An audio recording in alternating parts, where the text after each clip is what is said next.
Dr. Mindy here, and on this video, I'm going to go through my 5 favorite hacks to make your fasting efforts more effective.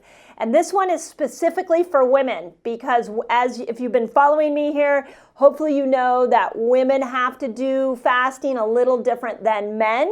And so we actually have to lean into some hacks a little bit more to get the most out of our fasting lifestyle. Okay, ready? 5 strategies. So let's start with this concept. I just mentioned it in the intro. Women and men need to fast differently. I want you to know that when we're talking about women, there's 3 categories of women that I'm talking about. And I'll bring this in as I go through these 5 hacks. So the first category is women under 40. The second category is women 40 to 55 in her perimenopause, menopause years, and then over 55, women that are postmenopausal. So you'll see that there's some nuances here depending on what time of life you are. So the first thing that I would say, the key for a woman, regardless of her age, to succeed at fasting and get the most out of it, is you want to stabilize your blood sugar even well before you start to fast. Now, what does that look like? So that looks like you want to make sure you are upping your good fats. That is the most important part of stabilizing blood sugar is how much fat are you eating? How much fat is going into your diet? And is it the good fat? Bad fats make you insulin resistant. Good fats will stabilize your blood sugar. So a couple of my favorite hacks for good fats is, you guys have heard me talk about Andreas seed oils. These come in like really nice little glass containers. I will take a seed oil and drizzle it over an avocado. I'll drizzle it over salad. So whenever I'm eating, I look at my plate and I ask myself, how can I improve the oil content? How do I bring this up? So you can do tablespoons of this oil, but you want to first dive into increasing oils. Second thing, this is my new favorite. These are called keto cups, and there's a lot of different fat bombs like this, but I often will break my fast with something like a keto cup, which is just pure fat. And the reason that I like to lean into these keto cups or something like that throughout the day is I find that it'll just stabilize my blood sugar, so the next day of fasting will be so much easier. So if you are trying to fast and struggling to go for longer period of times, or maybe you're struggling to even get into intermittent fasting, I want you to think, before you think about taking carbs out, before you modify protein, I want you to think about your good fat. How can you up your good fat and bring your bad fat down? The other one that I use is the MCT oil, and we'll talk about that in a moment. Okay, hack number 2. You want to know what your hormonal needs are at all times. Now, if you're under 40, I'm going to encourage you to fast for your cycle. And we are coming out with a circle that will show you how to do that. So stay tuned, follow me on Instagram, because that will be the first place that I put out the fasting circle for women. But we've talked about this on my platform before. And so go back and look at the women and fasting videos. You want to make sure that you're fasting at the right time of your cycle and that you're not fasting at the wrong times.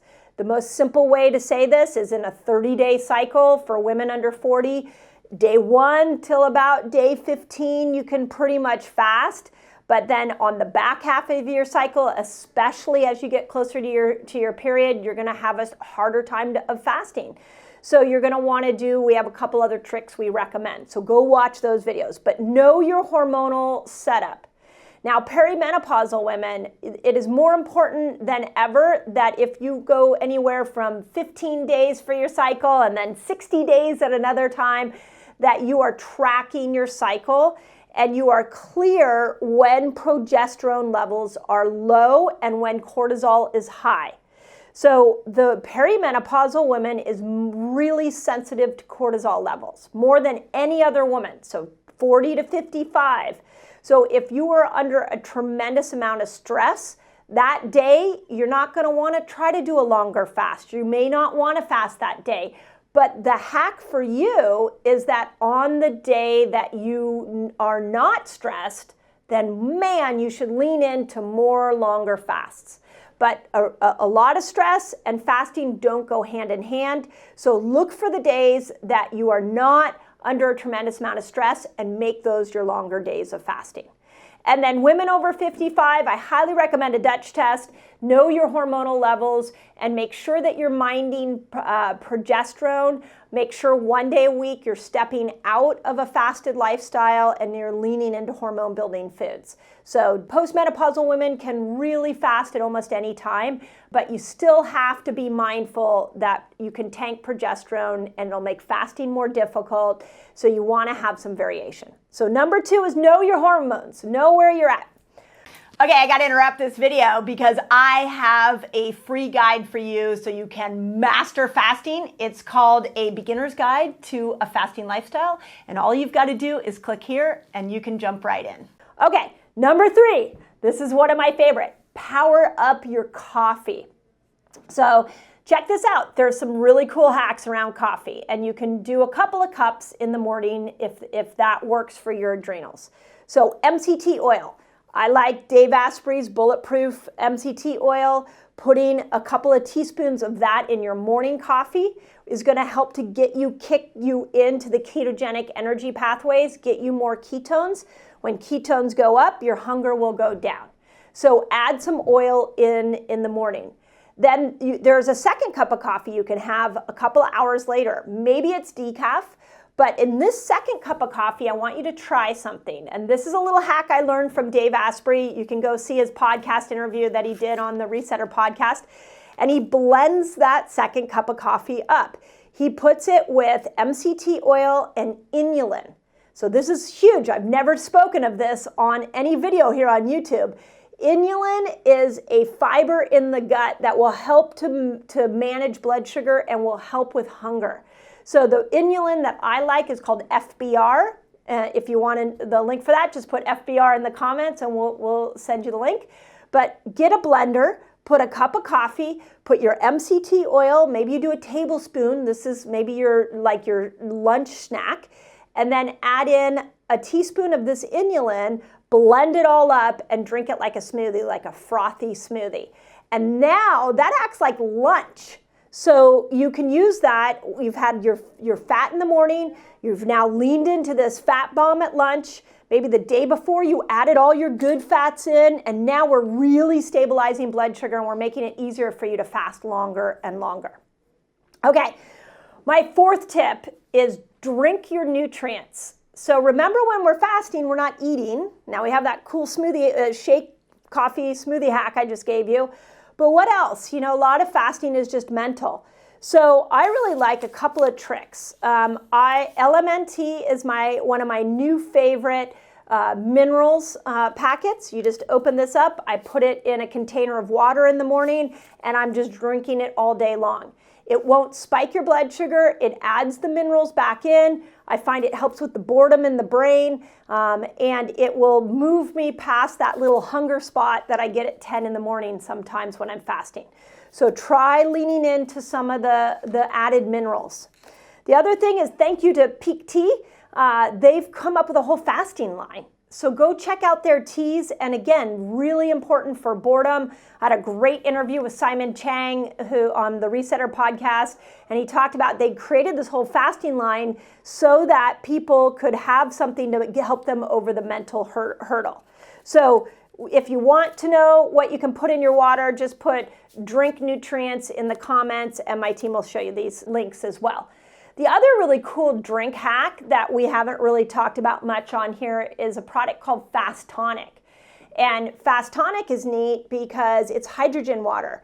So as you're fasting and the cells are repairing, Fast Tonic will bring hydrogen into the cell and mobilize the toxins and make that cell reboot it, give it a little more energy, and move the healing process, accelerate the healing process. So in my academy, people love the Fast Tonic as this little snack, as they call it, in the afternoon to get you over the hurdle if you're trying a 24 or a 36-hour fast. So check out Fast Tonic. My last thing that I want to point out is that if you are really diving into this fasting lifestyle, a couple of good tricks are to monitor how you're measuring your health. Keto Mojo. Make sure you're looking at your blood sugar. Make sure you're looking at your ketones. That can help you understand where you are in this process of fasting. NutriSense. You guys saw me. For a month, I wore a continuous glucose monitor. Love those. It also gives you motivation because it's feedback as to how you're doing. And then the other trick we've been using in our Reset Academy is the Whoop band. Looking at Whoop to see if your HRV is really bad one day, then don't try to go into a longer fast the next day. That might be too difficult on your nervous system and your fasting efforts may be really challenging. But then maybe you recovered, you look at your Whoop or you look at your Oura Ring and you recover really well. The next day you're like, yeah, I don't have a stressful day, I'm gonna fast all day, and you can lean into some of these other hacks as you're going along. But this is a dense video, and I wanted you guys to have some checklist strategies. So let me know if that helps. Okay, so if you love this video, you're gonna wanna check out the next video in my fasting series. I know that fasting helps you lose weight without changing your food, but if you're intermittent fasting and gaining weight, then I really recommend that you look at 3 food changes.